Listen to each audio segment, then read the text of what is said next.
सद्बुद्धि, सन्मार्ग और कार्य का संकल्प देना, अडिग रहे विश्वास तुम पर, ऐसा अंतः कर देना। मेरे हृदय में आने में तुम्हें कोई संकोच न हो। हे गुरुदेव, मुझे नज़रों से दूर कभी न होने देना। हे गुरुदेव, मुझे नज़रों से दूर कभी न होने देना। नमस्कार, गायत्री चिंतन धारा में आपका स्वागत है। मित्रों, हमारा शरीर हमारा वर्तमान घर है। यह बहुत अधिक उन्नत जीवित मशीन भी है। दो जीवित प्राणी मिलकर ऐसे कई घरों की रचना करते रहते हैं। हमारा मन, जो कि हमारे मैनेजर की तरह कार्य करता है, ऐसे किसी भी उपयुक्त घर में जिसका अभी निर्माण कार्य चालू है, हमें रहने के लिए लेकर आ जाता है। इस तरह यह शरीर, हमारा मन और हमारी चेतना तीनों एक साथ रहना प्रारंभ कर देते हैं। जब यह शरीर हमारे रहने लायक नहीं रह जाता, तो हमारा यही मैनेजर मन हमें वहां से ले जाकर दूसरा शरीर उपलब्ध करा देता है, जिसमें उसका अपना फायदा हो।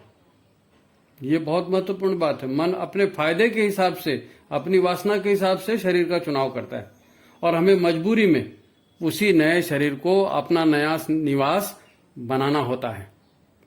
हमारा मन हमारे बिना रह नहीं सकता, क्योंकि उसे ऊर्जा तो हम ही से मिलती है। किंतु फिर भी हमारा मन एक स्वतंत्र सत्ता की तरह व्यवहार करता है। हमारे मन के हर सिस्टम को वही चलाता है। कुछ कामों को चेतन मन करता है और कुछ महत्वपूर्ण काम अचेतन मन से भी संपन्न होते हैं। इसमें आहार तंत्र है, उत्सर्जन तंत्र है, ऊर्जा वितरण के तंत्र है, पूरा संवेदी संचार तंत्र, और इनको चलाने के लिए सारी अंतःस्रावी ग्रंथियों के तंत्र, जिसमें कई रसायन और हार्मोन्स बनते रहते हैं। इसी मन की पॉजिटिव और निगेटिव ऊर्जा के आधार पर ये सारे तंत्र काम करते हैं और सुख या दुख, कष्टों का अनुभव इसे होता है। और हम चूंकि अपने आप को शरीर और मन से जोड़े रहते हैं, तो यह अनुभव हमें भी अपने से अनुभव जान पड़ते हैं। जैसे कोई एनेस्थीसिया या बेहोशी की दवा दी जाती है, तो शरीर का दर्द दिमाग को पता नहीं चलता, तो दिमाग को पता नहीं चलता तो मन को भी पता नहीं चलता, और फिर हमें भी पता नहीं चलता। मन को आराम, तलबी और भोगों से बड़ा सुख मिलता है। जब वास्तव में ऐसा नहीं हो रहा होता, तो वो बीते दिनों की स्मृतियों में व्यस्त हो जाता है या फिर भविष्य की कल्पनाएं करने लगता है, और वहां या तो यह सुख के सपने बुनता है या फिर अपने किसी पुराने घाव को कुरेद कुरेद कर खुद को पीड़ित बना लेता है। मन प्रायः बुद्धि के आदेशों को नहीं मानता। आप मन को हजार तरह से समझाइए, वो सुनने वाला नहीं है। वो तरह तरह के तर्क खड़े करके भी बुद्धि को शांत करके अपनी मनमानी में लग जाता है।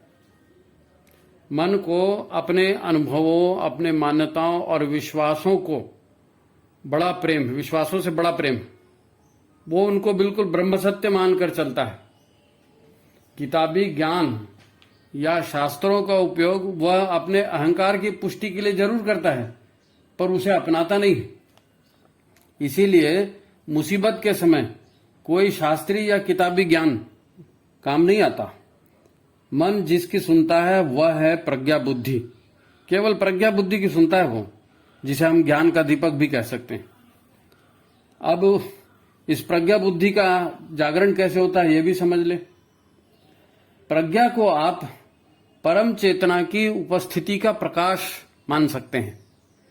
यह परम चेतना आत्मा रूप में हम सभी के भीतर उपस्थित है। सारा ज्ञान विज्ञान उस परम चेतन तत्व की उपस्थिति मात्र से उत्पन्न हुआ एक प्रकाशीय आभा मंडल है। यही हमारे शरीर का विज्ञानमय कोश है। यही ज्ञान का प्रकाश है। ज्ञान का दीपक जलाना मतलब हमारी चेतना या अंतःकरण जो भी कषाय, कलमश या मलिनता हमारे मन ने थोप रखी है, उसे अपनी चेतनता से हटा देना। चैतन्यता, जागृति, प्रकाश, ये सारी एक ही चीज है। साधना के जितने भी उपयोग हम करते हैं, चाहे वो पतंजलि के अष्टांग योग में आते हों, चाहे वो राजयोग की श्रेणी में आते हों, उनका परम लक्ष्य यही होता है, अपनी आत्मा या चेतना पर जो मिथ्या मान्यताओं, धारणाओं या कलुषित संस्कारों की धूल चढ़ी है, या जो भी कषाय कल्मशों की परतें चढ़ी हैं, उससे मुक्त हुआ जाए। उससे मुक्त हुए बिना योग पूरा नहीं होगा।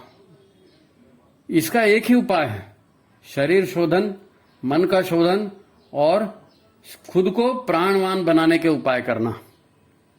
ये जो अवेयरनेस कहते हैं, जागृति कहते हैं, या प्रज्ञा का जागरण, जो भी आप कहते हो, ये सब इसके बिना संभव नहीं होगा, और इसके बिना मन निर्मल नहीं हो पाएगा। अब इस बात को ठीक से समझें, ये बहुत महत्वपूर्ण बात है। हमारा मन हमेशा भूतकाल या भविष्य के सपनों में ही जीते रहता है। उसे तो रस चाहिए, मजा चाहिए, और चाहे भूतकाल में मिले, चाहे भविष्य के सपनों में मिले।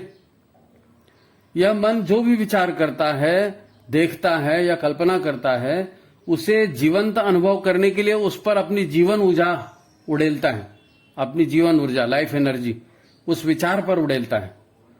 तभी वह मन की कल्पना हमें जीवंत अनुभव होती है। मन का यही ऊर्जा युक्त विचार या कल्पना फिर हमारा संस्कार बन जाता है, अंतःकरण में यह वास करने लगता है। यह जो स्वप्न था, कल्पना थी, अब वही कल्पना ऊर्जा युक्त कामना बन गई। कामना और कुछ नहीं है, ये मन उसके ऊपर ऊर्जा डाल देता है, विचार के ऊपर, स्मृति के ऊपर कामना बन गई। अब ये कामना वासना के रूप में चेतना पर छा गई, रहने लगी हमारे साथ वासना बनकर, क्योंकि पूरी नहीं हुई ना। वो ऊर्जा थी, नष्ट नहीं हुई, पूरी नहीं हुई, वासना बन करके रुक गई। अब यह ऊर्जा नष्ट नहीं होने वाली।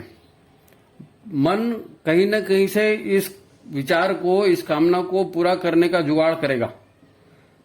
उसने इस पर ऊर्जा लगा दी है, तो कैसे भी हो, किसी भी शरीर में या किसी भी योनि में जाना पड़े, वो उस काम को जरूर पूरा करेगा, अपनी कामना की पूर्ति जरूर करेगा। किसी भी योनि में उसे जाना पड़े, वो जाएगा, और तब तक भिड़ा रहेगा जब तक वो पूरा कर्म ना हो जाए।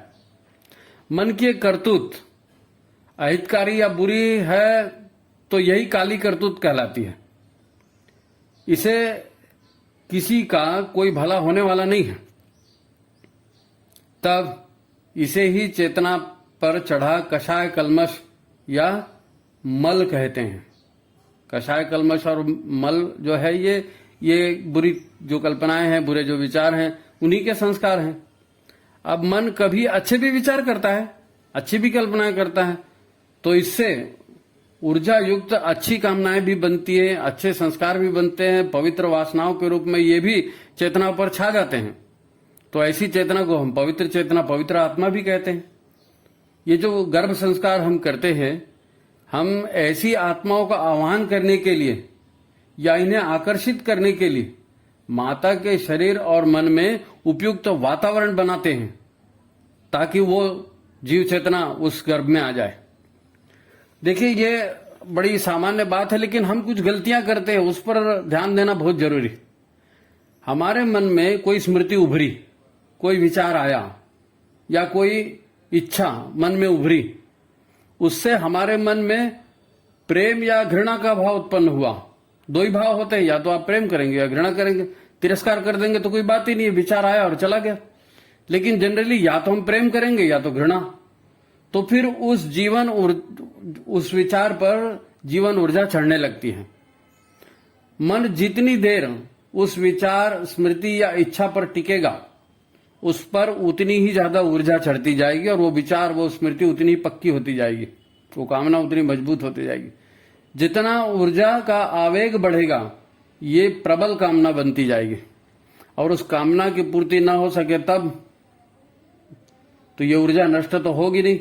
वासना के रूप में रूपांतरित होकर हमारे शरीर में जो 72,000 नाड़ियां हैं, उनमें ये गांठें बनाकर सुरक्षित हो जाएगी। ये ऊर्जा स्टोर कर ली, जैसे बैटरी में इलेक्ट्रिसिटी जो स्टोर हो जाती है, ऐसे ये गांठों में, 72,000 नाड़ियों की गांठों में ऊर्जा बढ़ गई, गांठ बन गई।